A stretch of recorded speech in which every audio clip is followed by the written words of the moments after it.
I know I work with very low budgets on a lot of things as well, and I sometimes wonder why, but I do, because I like the director, or the, it's somebody who's going to become a very big director, and they're doing their first or second film, and I'm doing one at the moment, which is very interesting. And I think that I've learned, one of the things that I've learned, which makes a difference to your opinion and your ability, is, say I have, let's say I have 5 days to do a 50-minute drama. Somebody gives me 5 days or 10 days, and that's everything: dialogues, effects, Foley. I often think that although I've got the money for 10 days, and will pay for me, and that's it. That's all there is. I'm sometimes better off saying to somebody else, look, I need you to do you look at what's the most important part of the piece. Is it the dialogues? If it's a film, if it's a drama that doesn't involve sound design or any clever effects editing, you say, okay, the dialogues are the most important part, followed by the Foley, followed by the sound effects.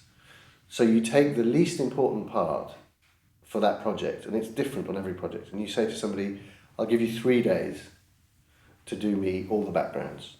So I can then I might lose money for 3 days. I'm not going to make money for 3 days, but I know that I can do a better job on the other part and have somebody else deliver to me the background. So I know it's being done. And it may mean I'm getting less overall financially.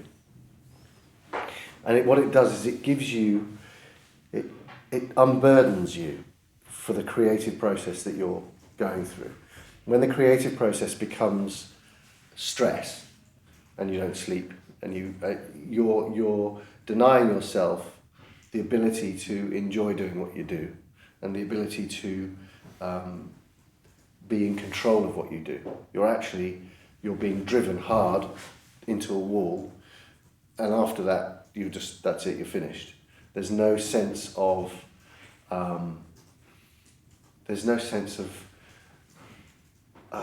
overview where you can stand and see the whole thing.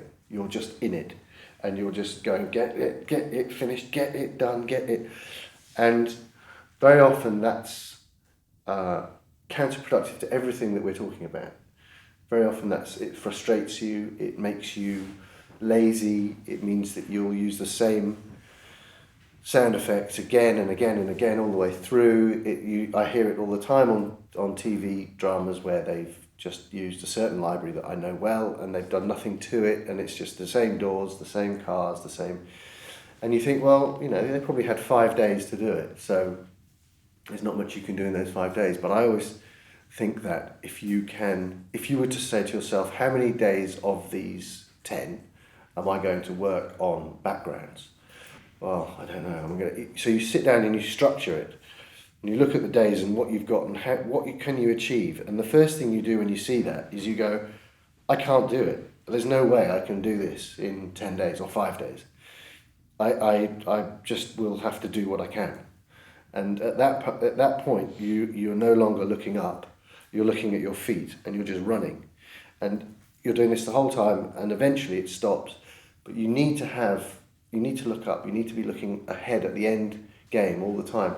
So one of the things is you go through and you talk to the director or whoever, and you say to them, okay, is there any music in this? Yes, there's music. Okay, where's the music? It'll be here. It's in the Avid or in the final cut. We'll give you the session. And you listen to where there's music and you go, no backgrounds. There's music, no backgrounds.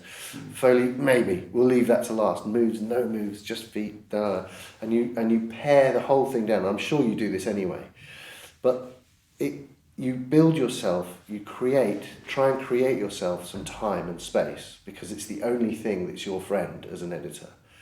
And once you've done that, you're in a position to say, okay, what are the most important parts of this? That scene, okay, I'll do those first. And you, like a pyramid, you go, prioritize the sections of the piece, whether it be, even if it's a commercial, what's the most important part of selling this thing? Is it going to be a single sound at the end that they're going to go mad for, or is it the dialogues, making sure that they're in sync and clear? So you prioritise it, and the moment you've got a handle on everything and you say, okay, if by the deadline I have only got this done, and this done, and this done, the music's taking care of that, I can very easily get the backgrounds in 5 hours. I can do a quick pass on backgrounds and fit that in.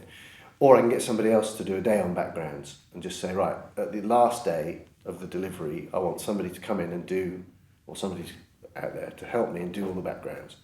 And you just, what it means is that you enjoy the structure of creating a soundtrack as well as actually doing the creating of a soundtrack. So there's one thing is to be working, but the other thing is to be organising it in a way. And the thing that we get caught out with low budgets and short time frames is that we have no control, and that we're getting to the end so we can get paid, so we can do the next one, so we can get to the end and get paid and it's sometimes you have to lose a little bit to gain a lot more. And the ability to walk away from a job going, you know what, that wasn't as bad as it could have been because I had help from them and I concentrated on the bits that really mattered. And if a director says, why haven't you done that? And you say, well, I can do it now if you want. And I go, okay, fine, I'll do it now. But you can't, even if you work absolutely flat out and you work day and night and you get something finished, the director could always turn around and say, well, what about that? And you go, oh yeah, I forgot about that. And it's that ability to be able to be a bit more in control and a bit more, have an overview and be looking ahead, not down. It's the most important thing I can say about what we do, whether it's on a massive feature film, on a very small commercial, or even on a documentary. There are crucial elements that have to be taken care of first, and it's prioritising so that you have the ability to see clearly where you're going with this, so you control it. You are emotionally engaged with it rather than just your head is just going bang, bang, bang, bang, bang, bang, bang. It takes discipline, and it's not to do with sound design, and it's not to do with anything. It's just simply to do with managing your responsibility as a sound expert. And I always think if you can get somebody else in, it can be stressful because you're thinking, they're not going to do what I would do. I'd do this, and they're going to do that, and I'm going to have to look at it. And the worst case is that I get their work, and I go, I need to do it all again. I need to do it all again. I've got to change this, got to change that. You have to say, well, actually, if I do that, then the dialogues aren't going to be as good as they need to be. I need to focus on the dialogues. That's the most important thing. What is the most important thing that I bring to this production? In this case, it's dialogues. In this case, it's sound design. You just make sure you're the master of your workspace and your workflow. And then those jobs that drive you mad don't drive you quite so mad. And also you become far more capable when negotiating for a job with somebody.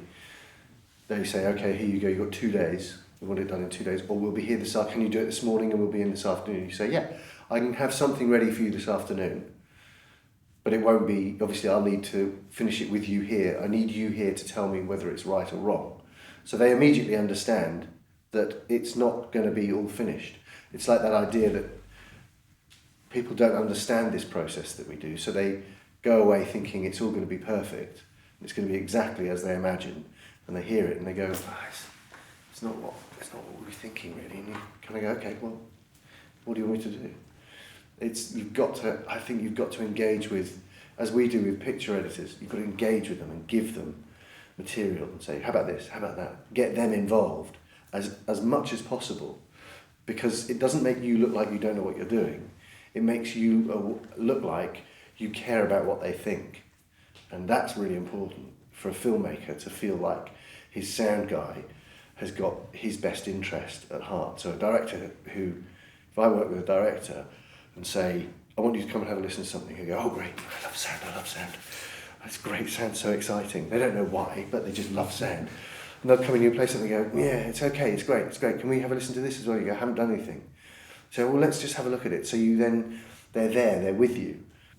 9 times out of 10, filmmakers, directors love the fact that you need them. You need their input. That's why they're the director. That's why they direct, because an actor can't act without a director. So you make them direct you. You're not the director. It's very important, because we get left alone. There you go, finish it, we'll be back in 2 weeks. No, come back and have a look. It's your right. It's your right as a sound editor to engage. And then they depend on you. And the more they depend on you, the more they come back to you and they say, oh, I love him, he's great. He really focuses on the dialogues, it's really good. And you've made a name for the fact that you understand what sells the product.